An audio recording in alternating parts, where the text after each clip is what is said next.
একটা সময় ছিল আমি মন খুলে হাসতে ভালোবাসতাম, অনেক কথা বলতে ভালোবাসতাম। আমি সবসময় হাসি খুশি থাকতে ভালোবাসতাম, অনেক ঘুরতে ভালোবাসতাম।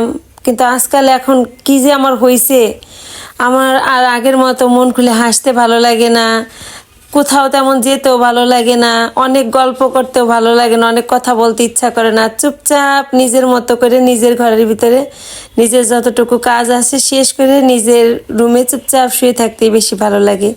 আর ভালো লাগে আরও একটা জিনিস, তাহলে এই যে কীর্তন।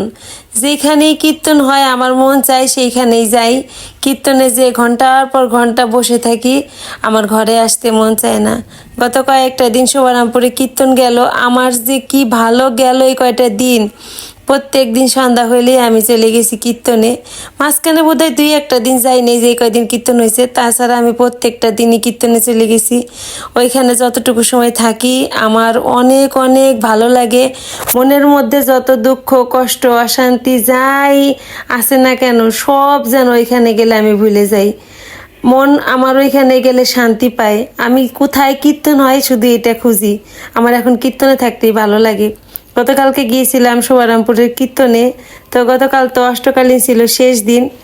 আমি সন্ধ্যাবেলা যাই, আর এই যে আমার বড় ছেলে, সে আবার আমাকে বাসায় নিয়ে আসার জন্য ওইখানে যায়, আমার জন্য অপেক্ষা করেছিল কখন আমার কীর্তন শোনা শেষ হবে, তারপর আমাকে নিয়ে আসবে। আসলে এই জায়গাটা তো আমাদের বাসা থেকে একটু দূরে, অনেক রাত হয়ে গেলে একা একা আসা একটু সমস্যাই। ছেলে বসে থেকে রাত 11টার সময় আমাকে নিয়ে আসে। আর একটু সময় মেলায় ঘুরলাম, তারপরে আসলাম খিচুড়ি খেতে। গরম গরম খিচুড়ি তো আমার অনেক ভালো লাগে খেতে। খিচুড়ি না খেয়ে আমি বাসায় আসি না। অল্প খাই আর বেশি খাই, খাবো। আমি প্রত্যেক দিনই বলি কি অল্প একটু খাবো, কিন্তু অল্প একটু খেতে যেয়ে পরে বেশি খাই। আমার বড় ছেলে কালকে বলতেছিল, মা প্রতিদিনই এই কথা বলো, অল্প খাবা কিন্তু পরে বেশি খাও। তো প্রসাদ খেয়ে রাতে আসলাম বাসায়। এটা ছিল আজকে সকালবেলা, ঘড়ির কাঁটায় তখন সকাল 8টা বাজে। আমি ঘুম থেকে উঠলাম। আজকে সকালবেলা আমার রান্না করার ঝামেলা ছিল না। আমার ছোট ছেলেটা 2 দিন হলো বাসায় নাই, পরীক্ষা শেষ, বড় মাসিমণির বাড়িতে বেড়াইতে চলে গেছে। আর গতকালকে রাতে তো আমি আর আমার বড় ছেলে দুইজনে কীর্তন থেকে প্রসাদ খেয়ে আসছি, ফ্রিজে খাবার ছিল, যার কারণে আজকে সকালবেলা রান্না করার একদমই ঝামেলা ছিল না। তো সকালে ঘুম থেকে উঠে ভাবলাম যে আজকে যেহেতু রান্না করার ঝামেলাটা নাই, সকালবেলা চলে যাই আমার প্রিয় জায়গাতে, আগে ওই জায়গার কাজটা সেরে আসি, তারপরে দুপুরে রান্না বাড়া করবো। আর আজকে তো একাদশী, আমি সারাদিন থাকবো উপবাস। তো ঘরের কিছু বাসি কাজ ছিল, কাজগুলো সেরে হাত মুখ ধুয়ে আসলাম। আসলে প্রত্যেক দিন আমার ওই জায়গাটায় না গেলে না ভালো লাগে না। ওই জায়গাটায় গেলে নিজের শরীর মন দুইটাই ভালো থাকে। তারপরে এদিকে ঘরের টুকিটাকি যা কাজ ছিল শেষ করলাম। দুই বাবাটা তো ঘুমাইতেছিল, ওর বাবাও ঘুমে তখন। আমি রেডি হইলাম, আমার বড় ছেলে তো তখনও ঘুমাইতেছে। সে তো বেলা 11টার আগে ঘুম থেকে উঠেই না একটা দিনও। আর রাতের বেলা মাথায় তেল দিয়ে ঘুমাইছি। মাথার মধ্যে এতগুলো তেল নিয়ে বাইরে যাইতে ভালো লাগে না। যদিও রাতের বেলা তেল দিয়ে ঘুমানোর কারণে রাতে অনেক ভালো একটা ঘুম হয়েছে। অনেক দিন হয়েছে আমার রাতে ভালো ঘুম হয় না।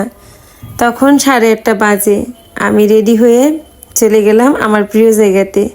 তো ওইখান থেকে আসছি হচ্ছে বেলা 11টা বাজে তখন বাসায় আসার পর আজকে যেন কি হয়েছে, আমার কিচ্ছু ভালো লাগতেছিল না, কোনো কাজ করতে মন চাইতেছিল না। বাসায় এসে চুপচাপ কিছু সময় শুয়েছিলাম।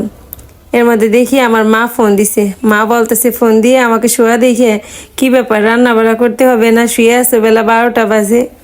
উঠলাম, তারপরে কি রান্না করব সব গুছাই নিলাম। আজকে তো নিরামিষ রান্না করব, যদিও একাদশী শুধু আমি করছি, আমার ছেলে আর ছেলের বাবা তো করে নাই, তবু আজকে ঘরে মাছ রান্না করি নাই, ওদের জন্য নিরামিষ রান্না করে দিলাম। শীতের দিনে কিন্তু ফুলকপি দিয়ে আলু দিয়ে ঝোলটা রান্না করলে অনেক ভালো লাগে, ওর বাবা অনেক পছন্দ করে। আমার বড় ছেলেটাও খাওয়া নিয়ে তেমন কোনো ঝামেলা করে না।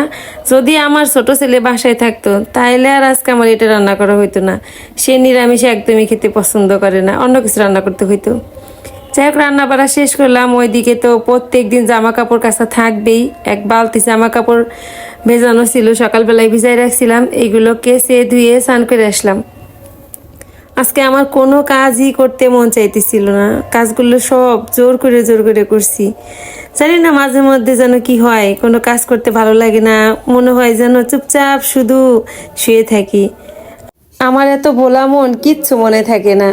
এইদিকে এই কাজ করতেছি আর ওইদিকে চুলায় যে দুধ জাল দিতে বসাই আসছি মনেই নাই, এই দেখেন অবস্থা। তারপরে বসলাম পূজা দিতে। আজকে আমি ভয়েস দিতে বসছি বাবার বাড়িতে বসে। বাবার বাড়িতে অনেক লোকজন, হইচই। আমি জানি না আমার ভয়েসে সবার ভয়েস শোনা যাচ্ছে কিনা। পূজা দিয়ে তারপরে সন্ধ্যার পরে প্রসাদ খেলাম। আজকে তো আমার খাবার এইটাই, আজকে সারাদিন আমি শুধু ফল খেয়ে থাকলাম। রাতে ঘুমানোর সময় সাবুকলা খেয়ে ঘুমাবো। এইদিকে তো আমি আমার সংসারের কাছে ব্যস্ত, ওইদিকে আমার বাবার বাড়ি থেকে ফোন এতবার আসতেছিল আজকে সকাল থেকে। আমার বোনরা সবাই এক এক করে আসতেছে বাবার বাড়িতে। আমাদের বাড়িতে শুক্রবার দিন পূজা, তো বোনরা এক এক করে সব আসতে শুরু করছে। আর এসে আমাকে ফোন দিয়ে বলছে, তুমি কখন আসবা? তুমি জামা কাপড় গুছাইয়া ব্যাগপত্র নিয়ে চলে আসো, যতই বাবার বাড়ি কাছাকাছিতে হোক। তুমি এই পূজার এই কয়টা দিন আমাদের সাথে একসাথে থাকবা, তুমি বাড়িতে যাইতে পারবা না। আমি বলছি যে থাকতে হবে না, যাতায়াত করবো না, হবেই না।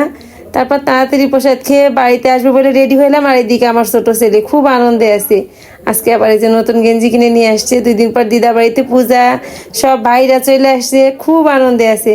তো আজকের মতো ভিডিওটা এই পর্যন্তই। আপনাদের সাথে আবার পরবর্তী ভিডিওতে আমরা কি কি করলাম, বাবার বাড়িতে কি কি করছি সব শেয়ার করবো। ভালো থাকবেন সবাই।